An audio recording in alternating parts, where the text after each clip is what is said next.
Bueno, buenas tardes a todos. Vamos a tratar, nos toca siempre la más difícil, Adrián y a mí. Vamos a hablar un poco, yo voy a hablar sobre el mercado externo y Adrián va a hablar sobre mercado interno y consumidores. Pero lo voy a hacer, la parte mía la voy a hacer un poco más rápida, voy a intentar dejarle un par de ideas nada más y dejarle mayor tiempo a Adrián porque de hecho el mercado interno representa el 90% del comercio, de toda la carne que se produce en Argentina, el 90% va al mercado interno. Bueno, como buena noticia, estamos recuperando el stock de carnes bovinas. ¿Se acuerdan que habíamos perdido unos 11 millones de cabezas? Las últimas estadísticas están proyectando que para el año 2017, que es parcial, y el 2018 estaríamos llegando ya a 54 millones de cabezas este año. Faltan los datos de vacunación y el año que viene ya estaríamos en 57 millones de cabezas recuperadas de la mano de un vigoroso crecimiento de la producción y específicamente de la retención de hembras. Si ustedes miran con detenimiento la barra azul, que es lo más importante, ¿dónde está? Aquí, la barra azul, que representa 24,4, para el año 2018 estamos proyectando 24,4 millones de cabezas de vacas, o sea, de fábrica de terneros, 14,6 millones de animales nacidos, de terneros y terneras, y de otras categorías, toros, novillitos, etcétera, 17,2 millones de cabezas. Aquí tenemos un problema, si ustedes comparan contra el año 2007, donde había muchísima cantidad de novillo a pasto, y claramente tenemos una gran divergencia de una categoría que hoy está ausente, ha desaparecido por diversos factores. Fundamentalmente creo que es un factor que ha inducido a los productores a generar un negocio más corto, de más rápido giro y que le ha permitido colocar a muy buenos valores y sin una carga muy alta financiera del capital, que es la de generar animales livianos y no animales pesados. De hecho, esto le ha servido a los productores y probablemente han podido sobrevivir gracias a estos efectos.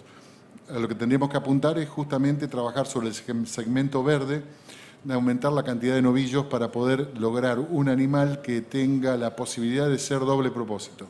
Ser colocado en el mercado interno con 400 kilos, que es más de lo que hoy está consumiendo el mercado interno, y poder tomar la decisión de, en el caso de seguir en exportación, dependiendo de los precios, de poder llegar a tener un animal más pesado que es bien recibido por los mercados exportadores. Estoy hablando del novillo criado a pasto, ¿no? Bueno, en el caso de la faena, hoy por hoy este año va a ser un año en el cual, al igual que en el 2015, va a ser un poquito superior, pero va a ser uno de los poquitos años que vamos a superar los 12 millones de cabezas y probablemente en el 2018 vamos a estar cerca de los 13 millones de cabezas, con lo cual aquí no figura el año 2007, que tuvimos casi 14 millones de animales, que fue una muy buena etapa, pero esos 14 millones de animales no eran faena, digamos, con un destino, una faena de una categoría comercial, sino que lo que estábamos haciendo era, en ese año comenzó la liquidación de stock que nos llevó a esa debacle de la ganadería argentina, en la cual muchos productores abandonaron el rubro y luego no pudieron volver o les costó mucho volver y que hoy están recuperando ese camino nuevamente. Bueno, cuando hablamos de mercado, voy a entrar y algunas las voy a pasar de rápido, pero cuando hablamos de mercado externo, sí tengo que decir que se divide en dos partes. Una es el circuito aftósico y otro es el circuito no aftósico.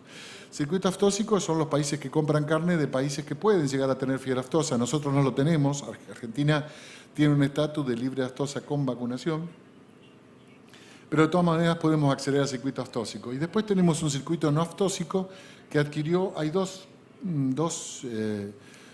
políticas ahí. Una es la de riesgo mínimo, como es el caso de la Unión Europea, que se compran de países de libre aftosa con vacunación, pero exigen una serie de seguridades, como por ejemplo carne sin hueso, por ejemplo maduración de las canales para lograr un pH inferior a 5,9 que aseguraría la destrucción del virus de fiebre aftosa que pudiera llegar a estar presente en la carne.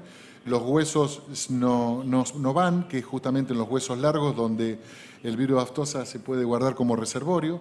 Bueno, y después tenemos los países que tienen política de riesgo cero. Algunos están entre las dos políticas, como es el caso de Estados Unidos, pero riesgo cero lo tienen los países de mayor poder adquisitivo, como es el caso de Japón y Corea. Pero esto está cambiando, porque fundamentalmente el mercado aftósico fue mutando Y en el mercado aftóxico nos encontramos que muchos países de los que tienen un ritmo de crecimiento superior al 6-7% anual y por lo tanto poder adquisitivo o incorporación de clases a un poder adquisitivo superior por el ritmo industrial que están teniendo de desarrollo del Producto Bruto Interno, tenían aftosa. Entonces, esos mercados se nos permite el acceso rápidamente y como somos grandes productores de carne podemos colocar en esos mercados. Lo que no tenemos es oferta para llegar a esos mercados. O sea, no tenemos la posibilidad aún, probablemente a partir del año que viene empecemos a ver los primeros, esto lo dije hace un rato y lo vuelvo a decir ahora, a partir del año que viene empecemos a ver los primeros resultados de la política que se llevó adelante por parte de los productores, que confiaron nuevamente en la producción, que volvieron a repoblar los campos,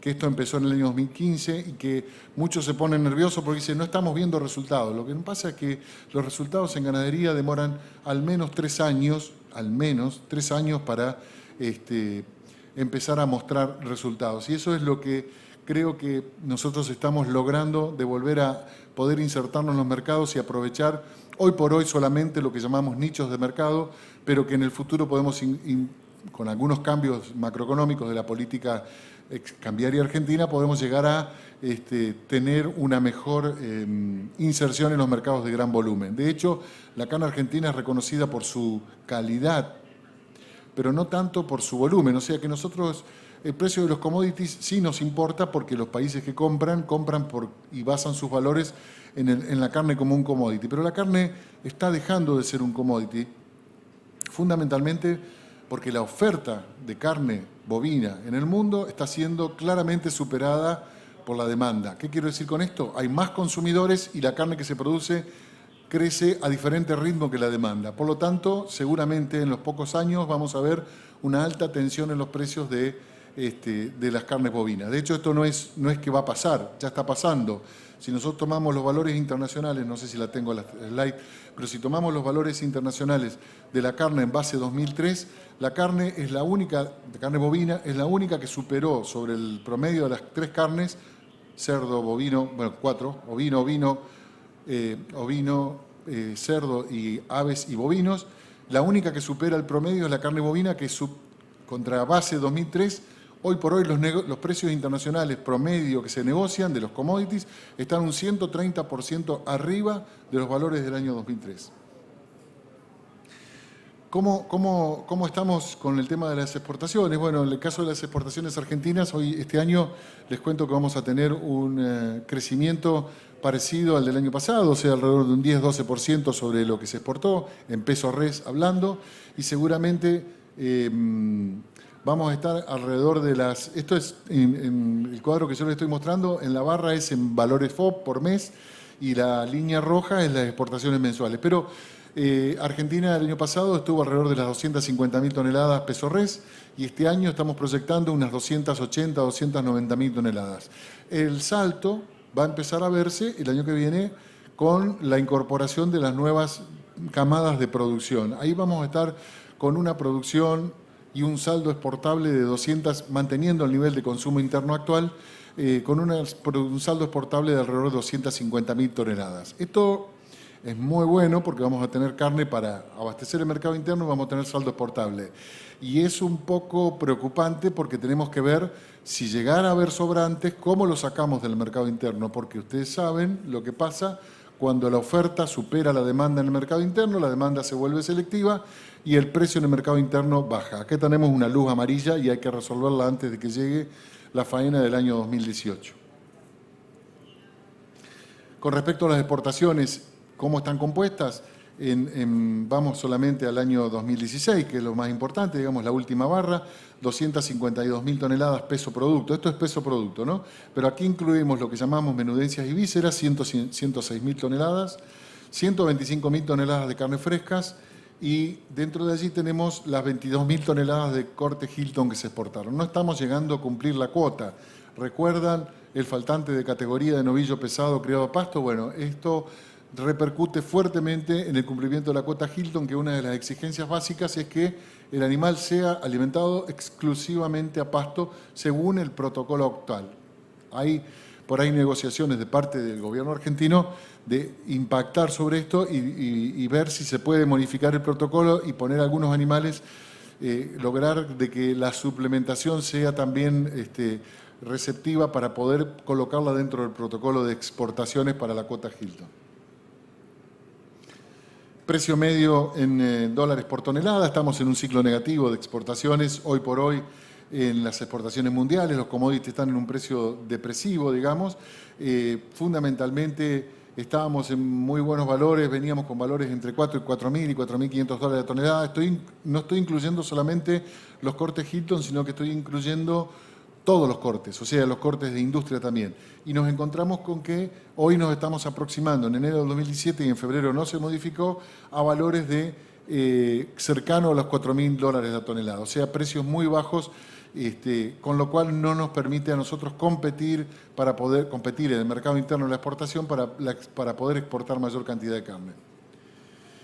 ¿Cómo es la relación? Esto se lo dejo a Adrián después, pero la relación entre consumo interno y exportación, fíjense, en el año 2017 estamos pensando en que podríamos terminar con unas 285.000 toneladas de producción al mercado interno, con un 92-93% de la producción de carne de Argentina destinada al consumo interno.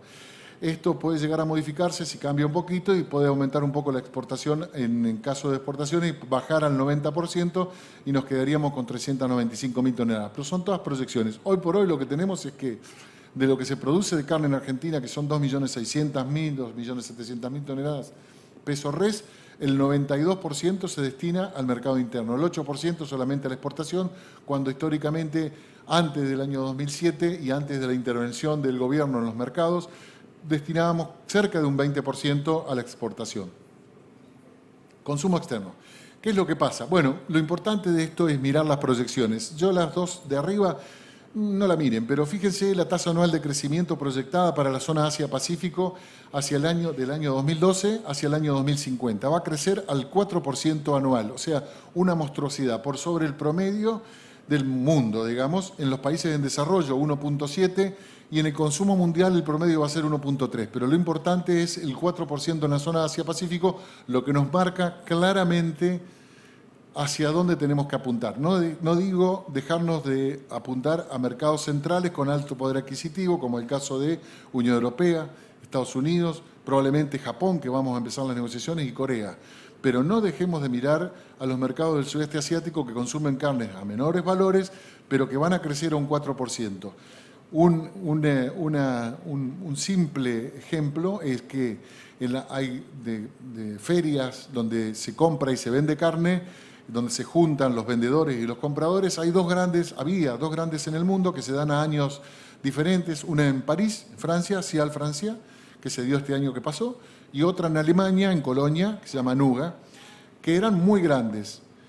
Ha crecido tanto la Cial China que probablemente este año sea mayor que las dos europeas, pero en la Cial Francia, como ejemplo, Australia, que es un país que proyecta y que es muy dinámico, muy ágil como exportador, con 35 millones de cabezas, exporta prácticamente como Brasil, tienen una tasa de extracción muy alta y tienen un consumo interno muy bajo, lo cual lo hace uno de los países exportadores por excelencia. Yo creo que es el ejemplo a seguir.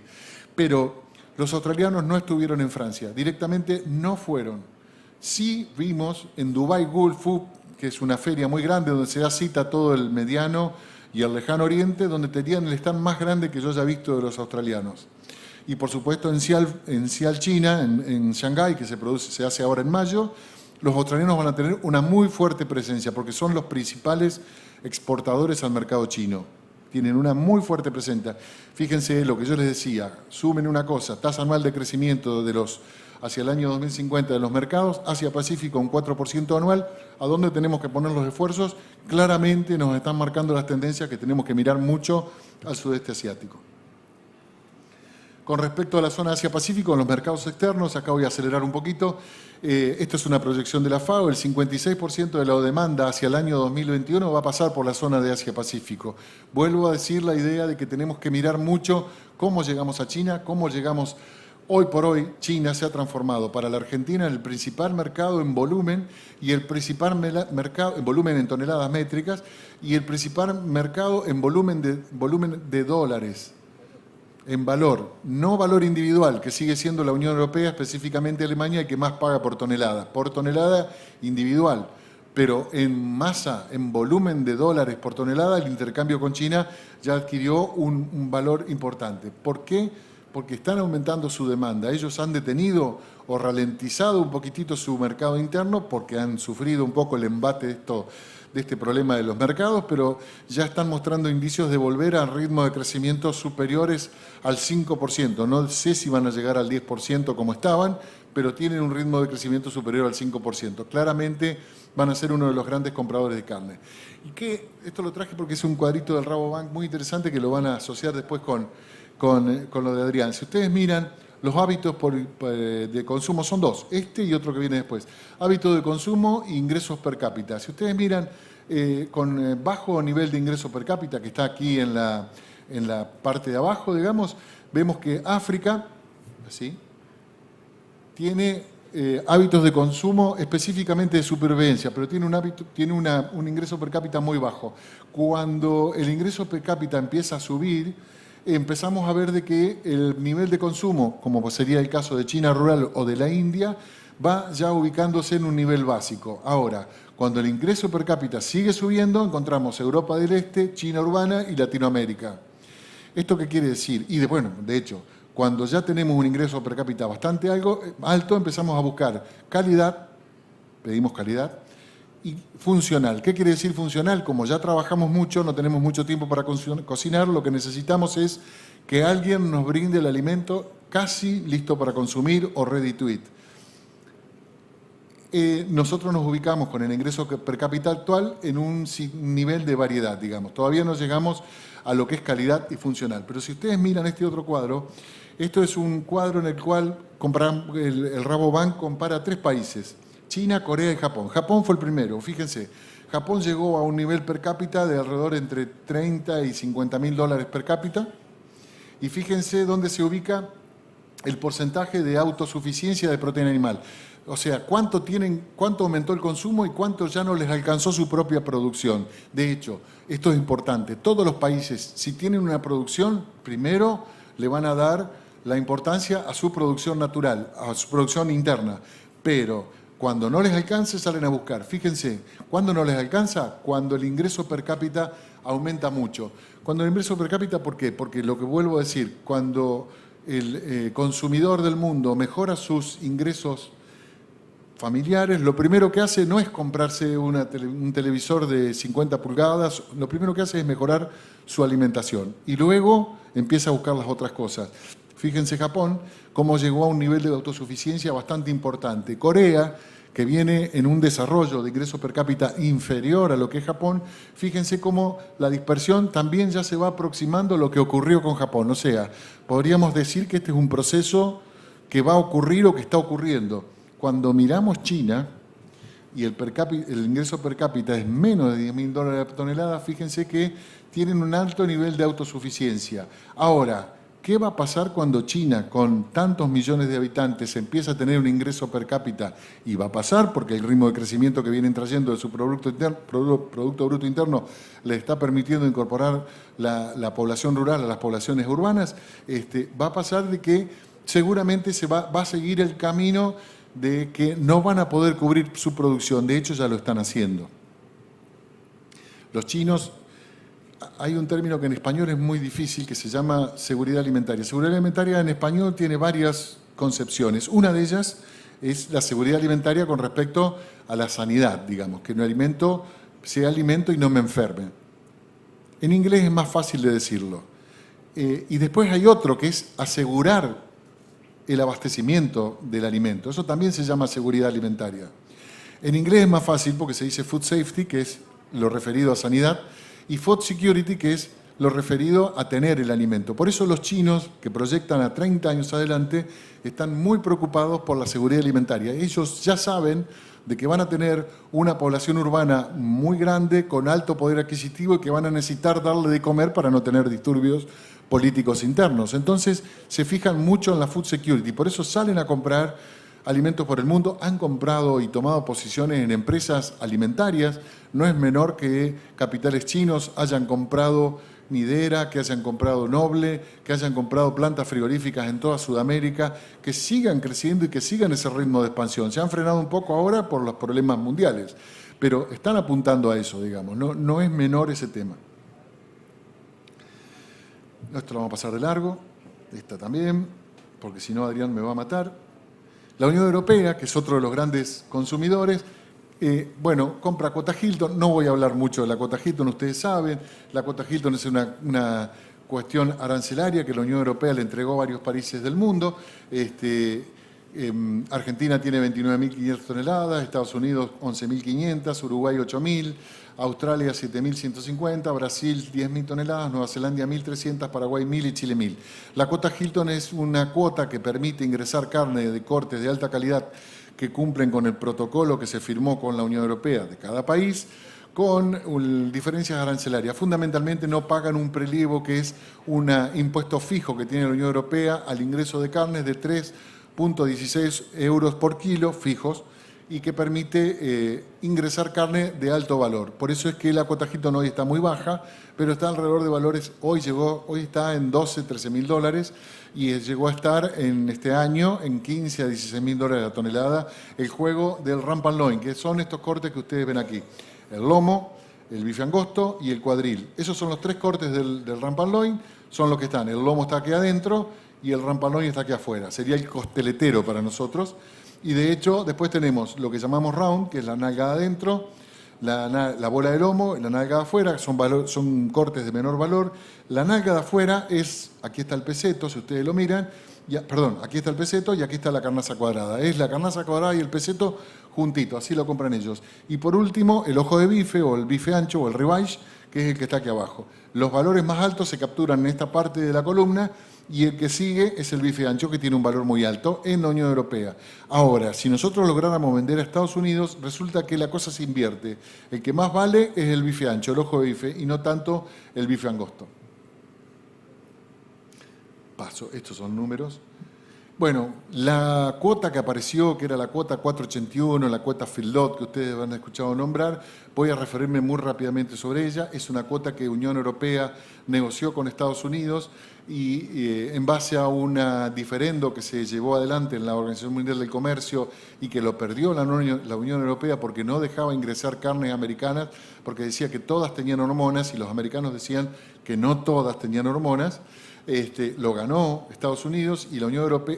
Estados Unidos había tomado una medida espejo y le había castigado diversos productos de la Unión Europea con aranceles de introducción. Por ejemplo, quesos azules franceses, motonetas y no me acuerdo qué otra cosa más. Bueno, pero había un diferendo ahí de como 300 millones de dólares por año. Entonces la Unión Europea le dijo, perdió el diferendo en la Organización Mundial del Comercio y dijo, bueno, yo te voy a compensar. Te voy a abrir una cuota que tiene 0 arancel de ingreso. La cuota Hilton tiene un 20% de aranceles de ingreso. No tiene prelievo, pero tiene un 20% del IVA, que le llamaríamos. ¿Qué ocurrió? Estados Unidos le dijo, bueno, acepto, pero como la Unión Europea y Estados Unidos no tienen un tratado de libre comercio entre ellos, no había relación entre ellos, entonces la Unión Europea tuvo que abrirlo con un protocolo de calidad específico. Ese protocolo de calidad específico está hecho a la medida de los feedlot norteamericanos, que no utilizan hormonas. Entonces, al abrirlo, la Unión Europea dijo, esto está abierto para cualquier país. De hecho, estaba hecho a medida de los americanos. El primer año los Estados Unidos lo aprovechó, el segundo año un poquito menos, pero australianos y uruguayos se avivaron muy rápidamente, cumplieron con el protocolo, la Unión Europea no les pudo decir que sí y le capturaron el 50% de la cuota 481, que son 48.000 toneladas en trimestres, a Estados Unidos. Con lo cual los americanos empezaron a decir, ¿pero cómo? Era una compensación para nosotros. Argentina entró hace 2 años y estamos en 2.000-3.000 toneladas. ¿Pero cómo? ¿No era una compensación para nosotros? Nos están embromando. Ustedes le abrieron el contingente arancelario a cualquiera. Es que no puedo hacer otra cosa, dijo la Unión Europea, porque como estoy en la OMC, no puedo abrirte a vos solo y no a los otros países. Me van a meter un panel o un diferendo en la OMC y lo voy a perder. Entonces, ahora Estados Unidos llamó a consulta. Ellos tienen la política de utilizar mucho la consulta pública que cerró el 22 de febrero, en la cual públicamente consultaron si debían abandonar el acuerdo de la cuota 481. ¿Qué quiere decir esto? Que volverían a imponer las sanciones a los productos europeos que entraban a Estados Unidos. La consulta se abrió el 23 de diciembre y se cerró el 22 de febrero y dio, como todos lo esperábamos, positivo. O sea, los lobbies americanos dijeron, nosotros deberíamos cerrar la cuota 481 e imponer las sanciones nuevamente. ¿Qué pasaría si esto ocurre? La Unión Europea diría, bueno, no hay más cuota 481 porque ustedes me están castigando, así que no la voy a vender más. Se estaría terminando la cuota 481. El tema de tiempos es importante. Hacia la cuota 481 se abre el 1 de julio y se cierra el 30 de junio cada año. En principio, hasta este 30 de junio, la cuota 481 está seguramente abierta. Después de esto, tenemos especulaciones. Puede ocurrir de que Estados Unidos imponga las sanciones unilateralmente, que si no lo debería hacer, porque en realidad, una vez determinada consulta, el gobierno norteamericano, específicamente un organismo que se llama USA Trade Responsive, que es un organismo que se encarga del comercio, debería avisar en la OMC de que va a imponer las sanciones nuevamente y esto demoraría más o menos 6 meses. Quiere decir que la Unión Europea probablemente abra la cuota 2017-2018 y estaría abierta por un año más. No lo sabemos. Ahora, en Argentina, en las condiciones actuales, ¿quién se va a arriesgar a encerrar novillos 100 días para que terminen con un peso de 4.80, 4.90, súper gordo, que si después no lo puedo vender para 4.81 con el consiguiente valor que tiene, lo tengo que colocar en el mercado interno y el mercado interno ya sabemos que no aprecia este tipo de animales. Este es un tema, digamos, importante y quería aclararlo, que hoy por hoy estamos en camino para hacer la 481 y por eso es que no se hace tanto tampoco. Entramos tarde, llegamos tarde y tenemos que ver qué pasa. ¿Cuál sería la resolución de esto? Muy fácil. Hay una negociación que está llevando Cancillería junto con las cancillerías del Mercosur, que es la negociación, ustedes lo habrán escuchado, UE-Mercosur, el Tratado de Libre Comercio UE-Mercosur. Los europeos, perdimos un aliado grande que se está yendo, que es Inglaterra, pero los europeos van a tratar un sinnúmero de artículos. En un primer momento dijeron biodiesel y carnes no entran en el Tratado de Libre Comercio. Uruguay dijo no, Argentina dijo no y Brasil dijo no. Si no hay carnes en el comercio ni biodiesel, no hay Tratado de Libre Comercio con la Unión Europea. Les agarró el cuiqui a los europeos porque con el tema de Trump se les complicó la política norteamericana. Entonces dicen, queremos cerrar el acuerdo de libre comercio con la Unión Europea. Bien, entonces agregaron en una instancia posterior la carne y el biodiesel que se va a negociar después. Pero de todas maneras, sépanlo, en la Unión Europea tenemos serias resistencias a que el Mercosur cierre un tratado de libre comercio para carnes con la Unión Europea de arancel cero. ¿Por qué? Porque hay 2 jugadores, o 3, pero 2 fundamentalmente, que se ven muy perjudicados. O ellos creen, Francia y Polonia.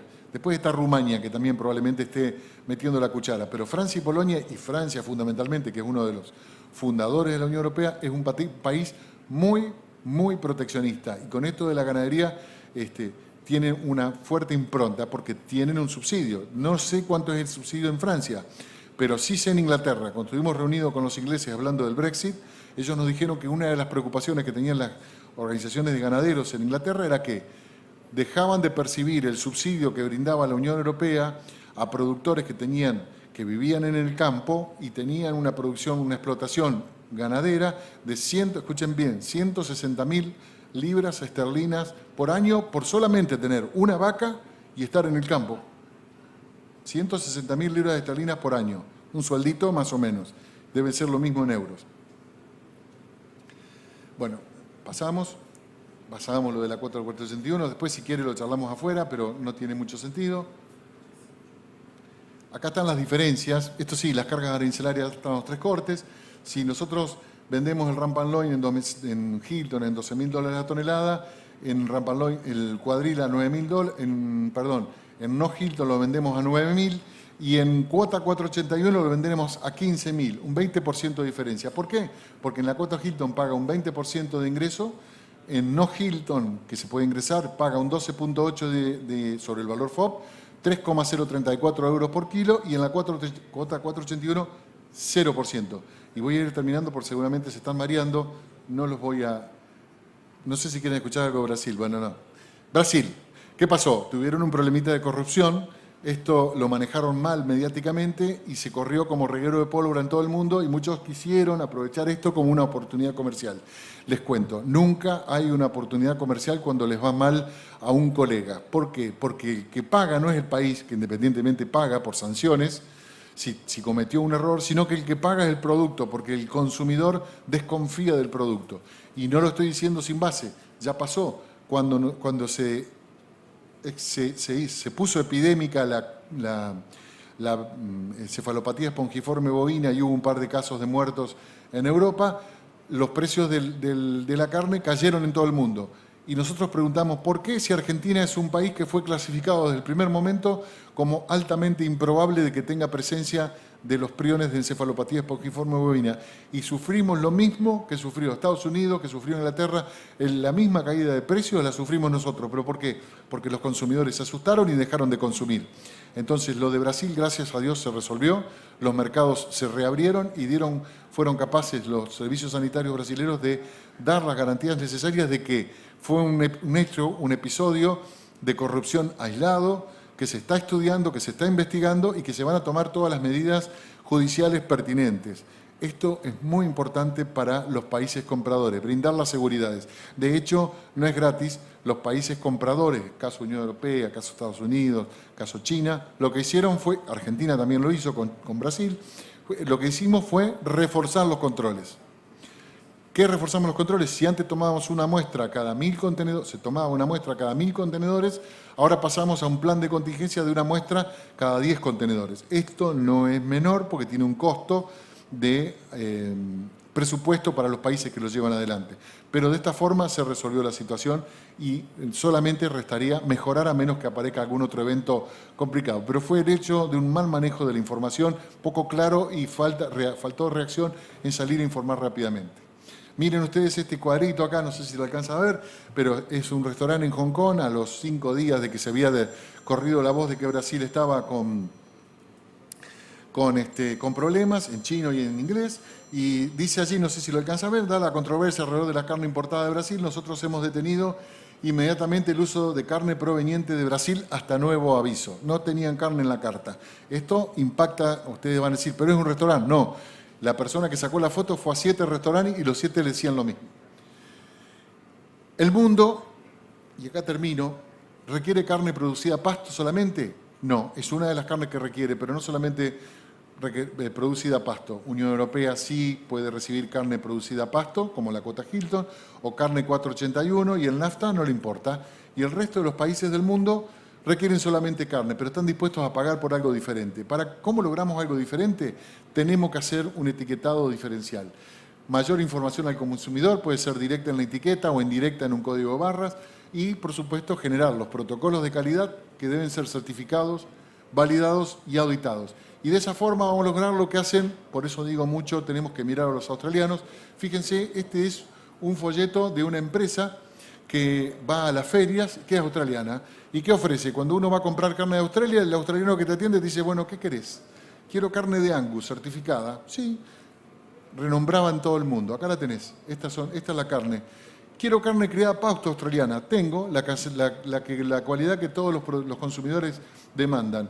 Pero no, yo quiero carne criada a grano. También tengo de todo, pero lo tengo certificado. Te digo quién lo certifica, cómo lo hago y con qué características, y no miento. Tierna, jugosa y sabrosa.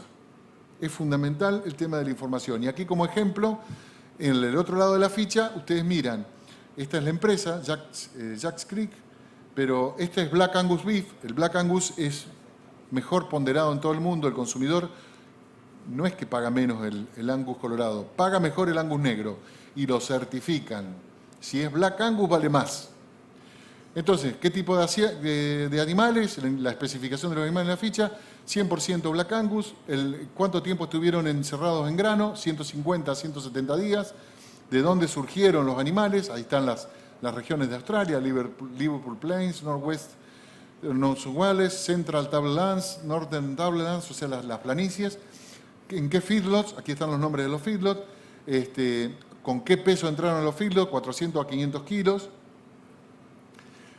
¿Cuánto tenían a la faena de peso vivo? 650 a 720 kilos vivos.